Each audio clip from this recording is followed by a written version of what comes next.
बिस्मिल्लाहिर्रहमानिर्रहीम अस्सलाम वालेकुम। काश्तकार भाइयों, बहुत से काश्तकार भाइयों के सवालात भी हैं और मैं ख़ुद फेसबुक पे, यूट्यूब पे बहुत से वीडियोस और कमेंट्स देख रहा हूँ जिसमें कुछ काश्तकार भाई ये कह रहे हैं कि इन हालिया बारिशों से जो गंदम की नाइट्रोजन यानी कि यूरिया की ज़रूरियात हैं वो पूरी हो गई हैं। लेकिन इसके बाद कुछ काश्तकार भाइयों के सवालात ये हैं कि क्या पूरी हुई हैं या नहीं हुई, अगर पूरी हुई हैं तो कितनी हद तक पूरी हुई हैं और हमें किस तरह इस्तेमाल करनी चाहिए। इसके बारे में हम लोग वीडियो के अंदर बात कर रहे होंगे। काश्तकार भाइयों, मैं हूं उस्मान यूसुफ और आप देख रहे हैं अपना किसान पाकिस्तान यूट्यूब चैनल। काश्तकार भाइयों देखें, बारिश एक अल्लाह ताला की नेमत है और अगर बारिश उस वक्त हो जब उसकी ज़रूरत हो तो वह अल्लाह ताला की इंतहाई बेहतरीन नेमत होती है काश्तकार के लिए। इसी तरह ये जो बारिश थी इसका होना इंतहाई ज़रूरी था। वो इस वजह से क्योंकि बरानी इलाका जात के अंदर जो गंदम की काश्त की जाती है उसका जो इन्सहार होता है, उसकी पैदावार का जो इन्सहार होता है वो सब का सब बारिश के ऊपर दारोमदार करता है कि बारिश अगर होगी तो वहाँ पे अच्छी पैदावार वो काश्तकार भाई हासिल कर सकते हैं, अगर बारिश ना होगी तो वो अच्छी पैदावार हासिल नहीं कर सकते। इसी तरह अगर हम लोग आ जाए मैदानी इलाका जात की तरफ, जहाँ पे पानी मौजूद है, लोग ट्यूबवेल से पानी वगैरह लगाते हैं अपनी फसलों को और अच्छे तरीके से खेती बाड़ी करते हैं, वहाँ पर भी बारिश जो थी वो ज़रूरी थी। वो इस वजह से कि बारिश होने की वजह से जो फ़ज़ा में आलूदगी वगैरह थी, जो हमने जो धान के मुड थे उनको आग लगाई थी, वैसे जो आलूदगी पैदा हुई थी उस आलूदगी का ख़त्म होने के लिए एक दफ़ा बारिश का होना बहुत ही ज़्यादा ज़रूरी था। तो इस वजह से एक अल्लाह ताला की बड़ी ही अहम नेमत थी जो मुसलसल 3 से 4 रोज़ बरसती रही है, वो हल्की हल्की। तो बड़ी ही अल्लाह पाक की एक खूबसूरत नेमत है बारिश। लेकिन काश्तकार भाइयों, अब हम आते हैं अपने पॉइंट की तरफ। क्या बारिश की वजह से हमारी यूरिया की ज़रूरियात पूरी हुई हैं या नहीं हुई? वैसे तो काश्तकार भाइयों, फ़ज़ा के अंदर जो नाइट्रोजन है वो तकरीबन 78% पाई जाती है। जी हाँ काश्तकार भाइयों, लेकिन वो जो नाइट्रोजन फ़िज़ा के अंदर मौजूद होती है वो मालिक्यूल्स की शक्ल में होती है, उनको पौधा डायरेक्ट इस्तेमाल नहीं कर सकता। उसको पौधे के इस्तेमाल में लाने के लिए फैक्ट्रियाँ लगी हुई हैं जहाँ पे उसको प्रोसेस करके हवा से खींच के उसको प्रोसेस करके नाइट्रोजन को पौधे के काबिल इस्तेमाल बनाया जाता है। लेकिन जब बारिश होती है तो वो जो मालिक्यूल्स हैं वो पानी के साथ वज़नदार होके नीचे गिरते हैं पौधों के ऊपर। कुछ हद तक पानी के साथ जब वो मालिक्यूल रिएक्ट करते हैं तो कुछ हद आप 1% से भी कम ये कह सकते हैं कि आपकी ज़रूरियात थोड़ी सी पूरी होंगी।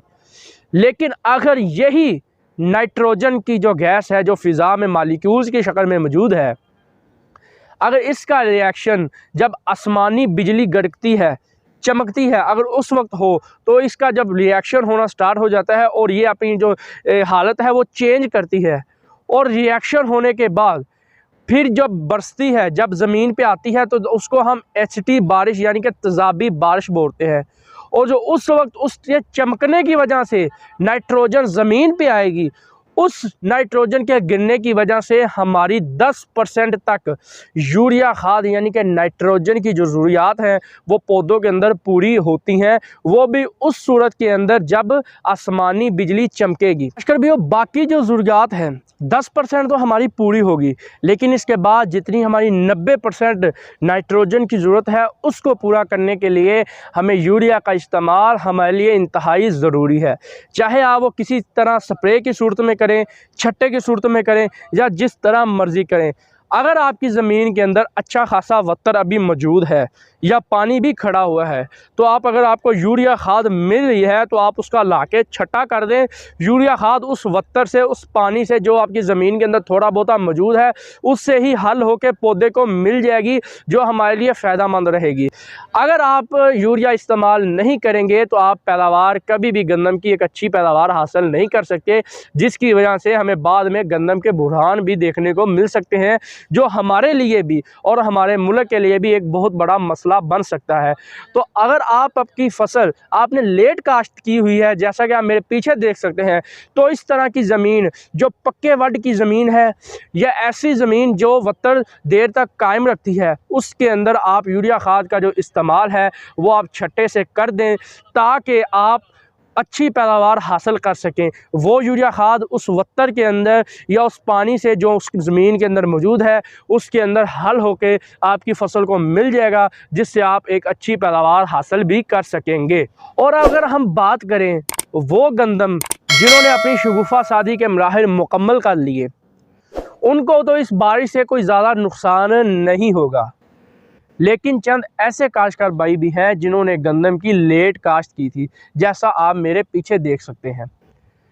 इसकी अभी शगुफ़े साली के दिन करीब आ चुके हैं, और अगर अब इस गंदम के अंदर पानी खड़ा रहा, मज़ीद 2 से 3 दिन पानी और मौजूद रहा, ज़मीन गीली रही, तो ये जो अपने शगुफ़ा साली का अमल है वो सुस्त कर जाएगी।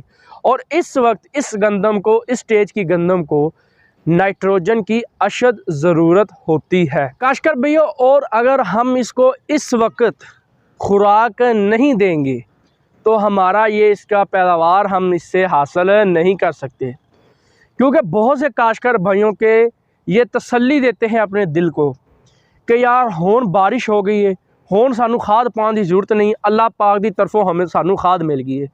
लेकिन ये जो बात है ये सलासल गलत है। आप ये समझ जाएं कि अगर आप झूठियाँ तसल्ली अपने दिल को देंगे, खुराक का इस्तेमाल नहीं करेंगे, फास्फोरस नाइट्रोजन का इस्तेमाल आप लोग नहीं करेंगे, तो आप कभी भी एक अच्छी पैदावार गंदम की हासिल नहीं कर सकते। जो आजकल दिन चल रहे हैं कि जितने भी ये स्टॉकिए हैं, जितने भी ये माफिया हैं जो अपनी मनचाही कीमत पे खाद सेल करते हैं, होंगे वो 5 वक्त के नमाजी। मैं बात सीधी कर रहा हूँ, किसी भाई ने गुस्सा नहीं करना।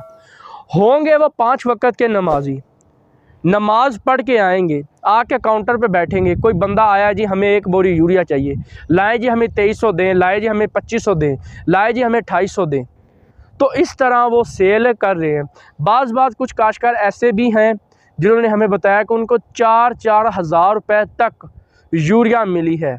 काश्तकार मजबूर है कि वो यूरिया जो है वो हासिल उसको करना उसके लिए लाजमन है, क्योंकि यूरिया के बगैर एक अच्छी पैदावार हासिल नहीं कर सकता। यूरिया का पैदावार के अंदर हासिल करने के लिए बड़ा ही अहम किरदार है पौधे की ग्रोथ के लिए। जब पौधे की सही तरह से ग्रोथ होगी नहीं तो वो पैदावार किस तरह से हासिल कर सकेगा।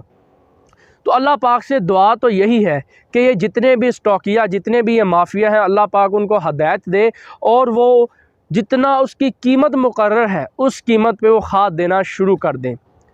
लेकिन जहाँ पे काश्तकार भाई इन सब बातों को समझते हैं कि हम इस तरीके से कि यानी कि हम असिस्टेंट डायरेक्टर ज़राअत के तुसी के दफ्तर जाके उस डीलर की कंप्लेन करके हम कंट्रोल रेट के ऊपर हम खाद हासिल कर सकते हैं, वो काश्तकार भाई तो ये काम करते हैं।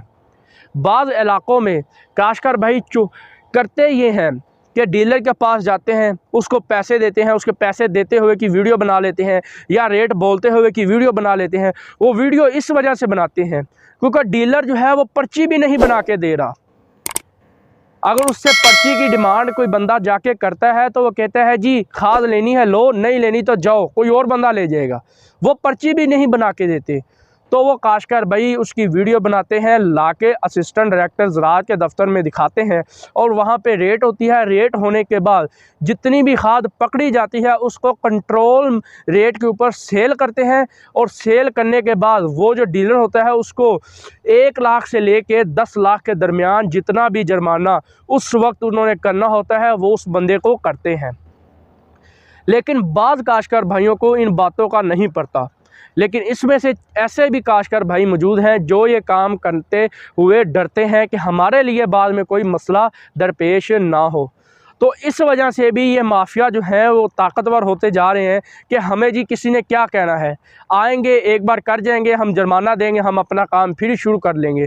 लेकिन उन्हें ये नहीं पता कि हमने वापस अल्लाह की ज़ात की तरफ जाना है, हमने जाके जवाब उस अल्लाह की ज़ात को देना है। तो काश्तकार भैया दुआ यही है कि वो माफिया आपको सही कीमत के ऊपर सही वक्त जब उसकी ज़रूरत है उस वक्त आपको खाद दे। अगर वो खाद आपको लेट देते हैं तो हमें उस वक्त उस खाद का फ़ायदा नहीं है। ऐसे भी काश्तकार मौजूद होते हैं जो यूरिया अगर उनको लेट मिल रहा है, जब फसल गोब की हालत में है, उस वक्त हमें यूरिया इस्तेमाल नहीं करना चाहिए। वो उस वक्त यूरिया इस्तेमाल करते हैं जिसकी वजह से उनकी जो फसल है वो गिर जाती है। तो काश्तकार भाइयों अल्लाह पाक से दुआ करें कि जो माफिया जो डीलर हैं जो यूरिया के ऊपर कब्ज़ा करके बैठे हुए हैं वो सही रेट के ऊपर यूरिया जो खाद है वो देना शुरू कर दें, ताकि हम लोग यूरिया का इस्तेमाल करके हम अपनी फसलात गंदम से या आगे मकई लगना शुरू होने वाली है, मकई से हम लोग अच्छी खासी पैदावार हासिल कर सके जो हमारे लिए भी फ़ायदा हो और हमारे मुल्क की तरक्की के लिए भी फ़ायदा हो। काश्तकार भैया ये वीडियो यहाँ तक की थी। उम्मीद है कि आपको वीडियो अच्छी लगी होगी, समझ आ गई होगी। मिलते हैं अपनी नेक्स्ट किसी और वीडियो में, तब तक के लिए दुआ में याद रखिएगा। अल्लाह हाफ़िज़।